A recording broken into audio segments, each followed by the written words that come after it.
आज आपसे एक सवाल और पूछता हूँ। क्या आप कोई ऐसे इंसान के बारे में तसव्वुर कर सकते हैं, इमेजिन कर सकते हैं, जिसे आपने देखा है अपने आसपास हमेशा,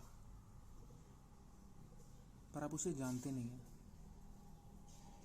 वो इंसान आपके दफ्तर के इर्द गिर्द हो सकता है, आपके जिम में हो सकता है, आपके स्कूल में हो सकता है, आपके कॉलेज में हो सकता है, आपकी कॉलोनी में भी हो सकता है, मगर आपके लिए वो एक चेहरा है। हर कोई कभी ना कभी एक चेहरा होता है। वो चेहरा कब एक नाम बनता है, कब उन नामों से रिश्ते जुड़ जाते हैं। ये बहुत ही ग्रेजुअल प्रोसेस है, मगर अभी हम चेहरे पे आते हैं। मैं उस एक चेहरे की बात कर रहा हूँ जिसके बारे में ये कहानी मैंने लिखी थी तकरीबन 1 साल पहले। तो बिना वक्त गवाए शुरू करते हैं। मैं 8वीं या 9वीं कक्षा में ही रहा हूँगा जब मुझे एक दिन अपनी स्कूल बस से किसी ने धक्का दिया। अब मेरे लिए बुली होना बहुत ही आम बात थी। कोई आते जाते पीछे से थप्पड़ मार देता था, कोई वॉशरूम में लॉक कर देता, ये सब चलता रहता था, मगर बस से धक्का देना कुछ नया था। और जिसने मुझे धक्का दिया था ना, वो बहुत ही ताकतवर रहा होगा, क्योंकि मैं एक अच्छे डिस्टेंस पे जाकर गिरा। और जहां मैं गिरा, मुझसे कुछ ही दूरी पर एक वैन, वाइट ओमनी वैन आ रही थी और उसने अपनी पूरी कोशिश करी ब्रेक लगाने की। मैं नम हो गया था, मेरे हाथ पैर काम नहीं कर रहे थे, और उसके बाद क्या हुआ मुझे नहीं पता। पर जब मैंने अपनी आंखें खोली ना, तो मेरे इर्द गिर्द ना जाने 30 से 40 लोग शायद रहे होंगे, वो जो मुझे देख रहे थे। कोई मुझे कह रहा था कि आप पानी पियेंगे, कोई मुझसे मेरा पता पूछ रहा था। पर उनमें से एक आदमी था, मैंने उसे पहले भी कहीं देखा था, पर कहाँ मुझे नहीं पता। वो कुछ इकट्ठे हुए कंधों के पीछे से मुझे झांक कर देख रहा था। उसके बाल बहुत ही करीने से कंघी हुए हुए थे। शर्ट थी तो सफेद, मगर वक्त के साथ पीली पड़ गई थी। आंखें उसके अंदर धसी हुई थी। उन आंखों को मैं भूल नहीं सकता। वो मेरी तरफ देख रहा था, हम दोनों का आई कांटेक्ट भी हुआ, शायद कुछ पलों के लिए ही, मगर हुआ। उसका पतला दुबला शरीर मैं भूल नहीं सकता। और सबसे अजीब बात तो ये थी कि पलक झपकते ही वो गायब हो गया। अब मैं यहाँ किसी जिन की या किसी पहाड़ी भूत की बात नहीं कर रहा हूँ। दिल्ली जैसे शहर के अंदर इतनी भीड़ भड़के में गायब होना बहुत ही आम बात है।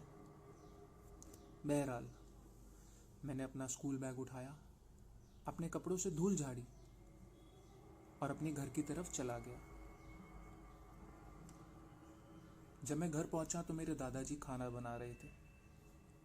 मेरे पिताजी की एक ट्रांसफरेबल जॉब थी, तो वो एक शहर से दूसरे शहर जाते थे और मैं अपने दादाजी के साथ दिल्ली में ही रहता था।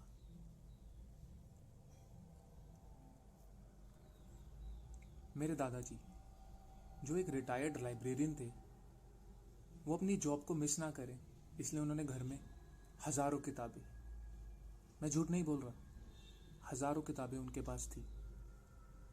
और उन्होंने मुझे बचपन से ही प्रोत्साहित किया है, एनकरेज किया है ज़्यादा से ज़्यादा किताबें पढ़ने को। अब आगे बढ़ने से पहले किताबों के बारे में आपको एक मैं बात बता दूं कि जो इंसान ज़्यादा किताबें पढ़ता है, वो अपनी क्रिएटिविटी ज़्यादातर अपनी राइटिंग में निकालता है। Every writer, in most of the cases, was or is a good reader। पर मेरी अपनी क्रिएटिविटी जाहिर करने का तरीका कुछ डिफरेंट था, कुछ अलग था। मैं स्केच बनाता था। तो उस दिन भी मैंने जब अपना बस्ता एक मेज पर रखा, अपने जूते उतारे, मैं सीधा अपने कमरे में गया। मैंने अपनी स्केच फाइल निकाली और एक पेंसिल से उस चेहरे का स्केच बनाया। अब 14-15 साल की उम्र में मेरी स्केचिंग कोई बहुत ही अच्छी तो नहीं थी, पर हाँ, एक फेंट से ज़्यादा ही आइडिया मिल जाता था कि वो चेहरा कैसा रहा होगा। मैंने कोशिश करी कि उसका एक दुबला फ्रेम है उसको बनाऊं, उसकी धसी हुई आंखें बनाऊं, उसके करीने से की हुई कंघी बनाऊं।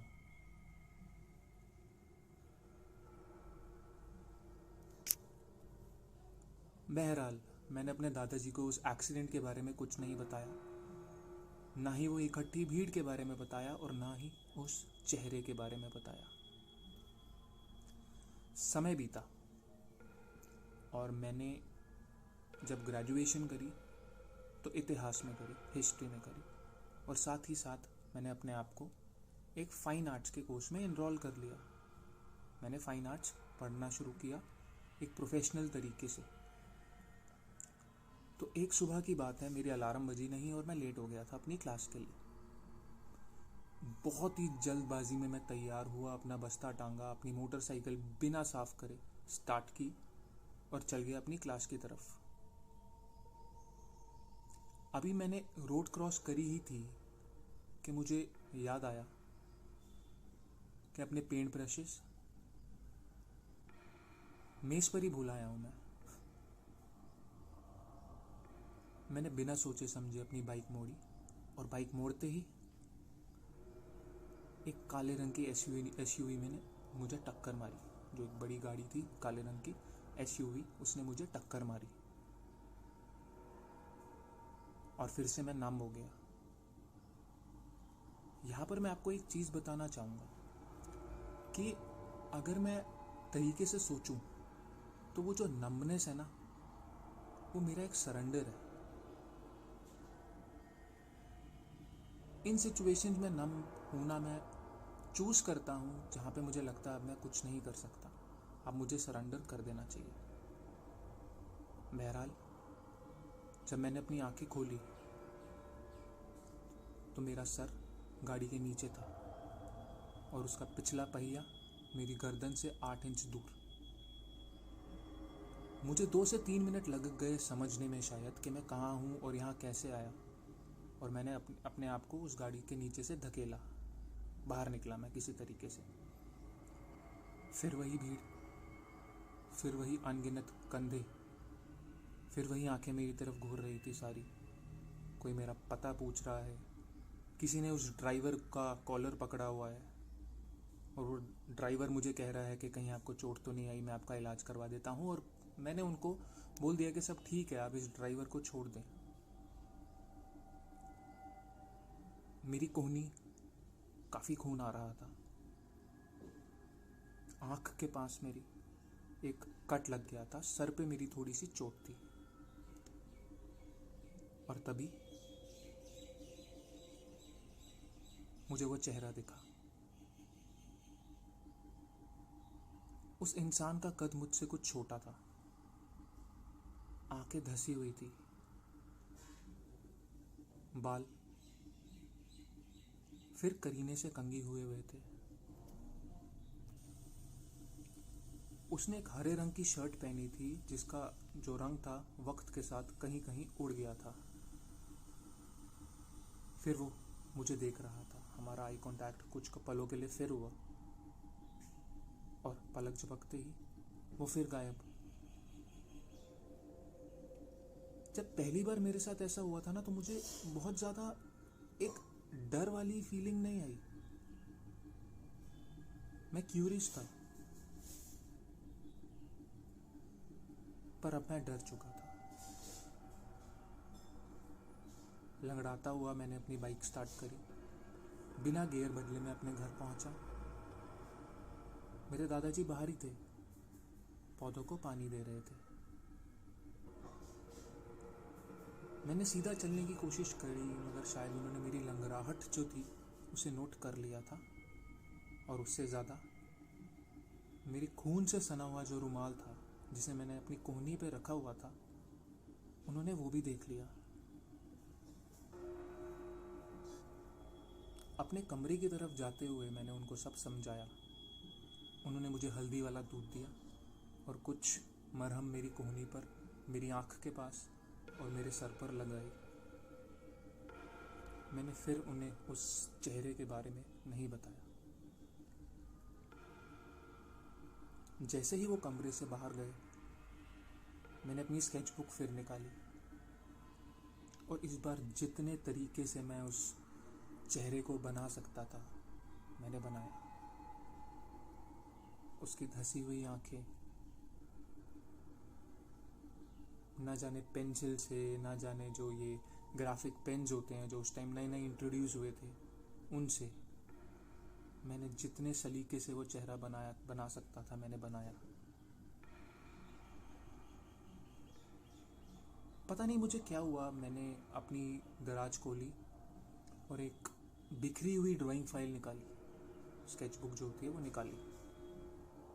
मुझे याद है तीसरे पन्ने पर वो चेहरा जो मैंने आज से 10 साल पहले बनाया था उसे निकाला। और जो मैंने नोटिस किया ना, उसने मेरा दिल दहला दिया।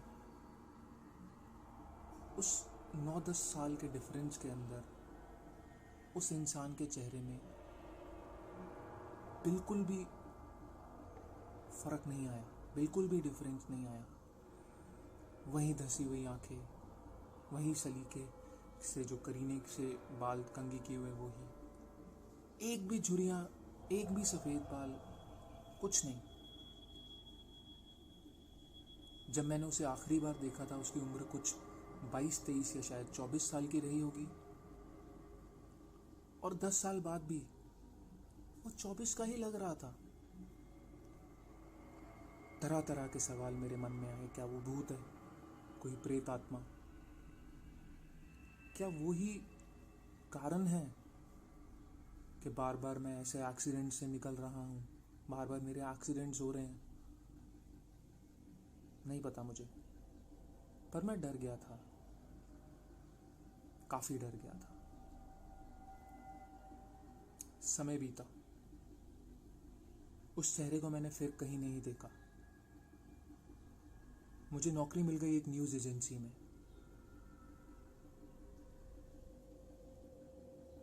मैं वहाँ पर एक को डिज़ाइनर था। खैर बहुत कुछ करना नहीं था मुझे, मगर ये जो पॉलिटिकल सियासत की बातें होती हैं उसके ऊपर मैं ड्राइंग्स बनाता था। बहुत ज़्यादा इंटरेस्ट तो नहीं था मुझे अपनी जॉब में, मगर सैलरी अच्छी थी, को डिज़ाइनर। तो मैंने वो ज्वाइन कर लिया और मेरी नौकरी बहुत अच्छी चल रही थी। एक दिन दफ्तर से लौटते हुए मैं कुछ लेट हो गया। सर्दियाँ अभी शुरू ही हुई थी और हाँ, हमारी कॉलोनी की बत्ती गई हुई थी। और एक बात और थी कि जो कॉलोनी का बाहर वाला एरिया था ना, वहाँ पर सीवर का काम भी चल रहा था। तो बहुत ही सतर्क होकर मैं अपने घर की तरफ जाने लगा। मैंने अपना मोबाइल फ़ोन निकाला, उसकी फ्लैश लाइट ऑन करी और एक एक कदम मैं देख देख कर चल रहा था। और तभी ना जाने कहाँ एक सीवर खोला हुआ था और मैं नहीं देख पाया, मेरा पैर उसमें फंस गया। हालांकि मुझे चोट नहीं आई, पर मेरा पैर ना जाने कैसे फंस चुका था उसके अंदर। अपने बाहिने पाँव से मैंने पूरा जोर लगाया कि मैं उस गटर से, उस सीवर से बाहर आ पाऊँ, पर मुझे कुछ समझ नहीं आ रहा था, फंसा ऐसा ही हुआ था मैं। सर्दियाँ थी। फ्लैश लाइट को मैंने अपनी ऊपर वाली पॉकेट के अंदर लगाकर अब अपने हाथों से ज़ोर लगाना शुरू किया। मगर इस प्रोसेस में जब मैंने अपना फ़ोन अपने ऊपर वाली पॉकेट के अंदर रख रहा था, तब मेरी नज़र एक चेहरे पर पड़ी। वही चेहरा, वही धसी हुई आंखें, वही करीने से कंघी किए हुए बाल फिर मुझे घूर रहे थे। 8-9 साल का फिर डिफरेंस आ गया था, पर वो चेहरा एक दिन भी ओल्ड नहीं हुआ था, हल्का सा भी फर्क नहीं आया था। वही का वही चेहरा जो मैंने आज से 20 साल पहले देखा था।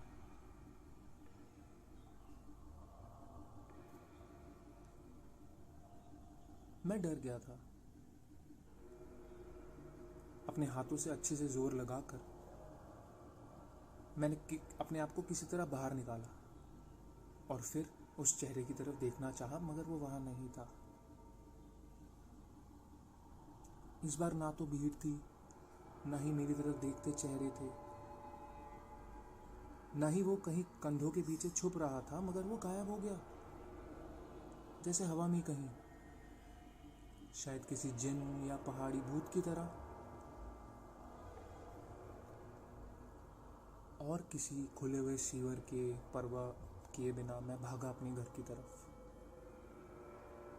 बाहर मेरे दादाजी एक इमरजेंसी लाइट लिए खड़े थे और शायद मेरी ही राह देख रहे थे। मौसम सर्द था, मगर मैं पसीने से भीगा हुआ। जिस घबराहट का इजहार मैं अपने चेहरे से शायद कर रहा था, वो मेरे दादाजी ने नोटिस कर लिया। मैंने उनके हाथ से इमरजेंसी लाइट ली और हम मेरे कमरे की तरफ गए। वो बार बार मुझसे पूछना चाह रहे थे कि क्या हुआ, मगर मैंने कोई जवाब नहीं दिया। मेरे कमरे में घुसते ही वो एक कुर्सी पर बैठ गए और मैं अपनी मेज़ पर बैठकर फिर स्केच बनाने लगा। तकरीबन 15 मिनट तक उस एक पेंसिल से मैं स्केच बना रहा था और मेरे दादाजी ने 2 से 3 बार फिर मुझसे पूछा कि क्या हुआ। मैं कुछ बोलने के काबिल ही नहीं था।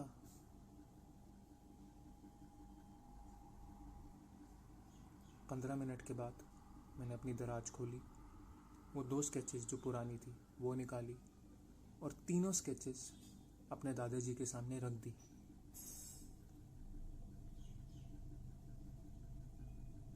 उनका दिमाग स्केच में था और मैंने उनको पूरी कहानी बताई। कहानी कि कैसे मुझे किसी ने बस से धक्का दिया, कैसे उन दबी हुई आंखों ने, धंसी हुई आंखों ने मेरी तरफ देखा, कैसे मेरा एक्सीडेंट हुआ और फिर उन धंसी हुई आंखों ने मुझे देखा। और आज फिर जब मेरा एक पैर अटक गया, शुक्र है मुझे कोई चोट नहीं आई, मगर फिर उन धंसी हुई आंखों ने मुझे देखा। मैंने अपना डर का इजहार कुछ इस तरह किया, मगर उनका दिमाग मेरी बातों में, मेरी कहानियों में नहीं था। जो दूसरा स्केच मैंने बनाया था जब मेरा बाइक से एक्सीडेंट हुआ था, उन्होंने उसे उठाया और कस के अपने सीने से लगा लिया। वो एक बच्चे की तरह रो रहे थे।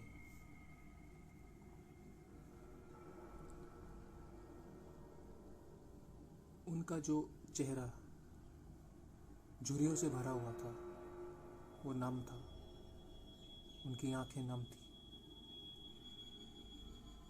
मैं घबरा गया था। मैंने उनके कंधे को पकड़ा और उनसे पूछने की कोशिश की कि हुआ क्या। मैं रसोई से उनके लिए पानी लेके आया। उनकी आंखें जो थी उसी स्केच पर टिकी हुई थी और वो धीरे धीरे पानी पी रहे थे। जब उन्होंने पानी का ग्लास रखा, उन्होंने फिर से उस स्केच को अपने सीने से लगा लिया। बहुत ही भारी आवाज में उन्होंने बोला, ये मेरे बड़े भाई हैं। इनका देहांत पार्टीशन से पहले लाहौर में ही हो गया था, जब हैजा अपनी चरम सीमा पे था।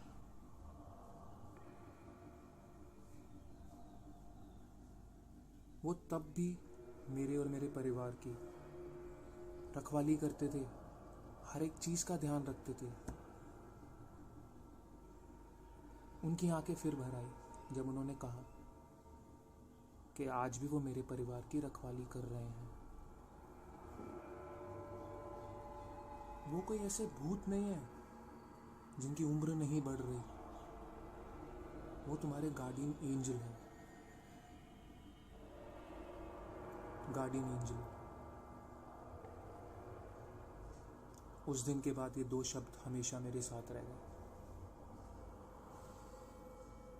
खैर, एक सवाल पूछता हूँ आपसे,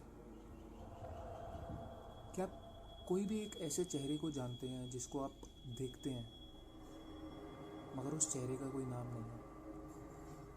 और वो चेहरा आपके जिम में हो सकता है, आपके दफ्तर के इर्द गिर्द हो सकता है, आपके स्कूल में हो सकता है, कॉलेज में हो सकता है, या कॉलोनी में हो सकता है। आइंदा अगर आपको वो चेहरा दिखे तो इसे इग्नोर मत करिएगा। हो सकता है वो आपका गार्डियन एंजल हो। Good night.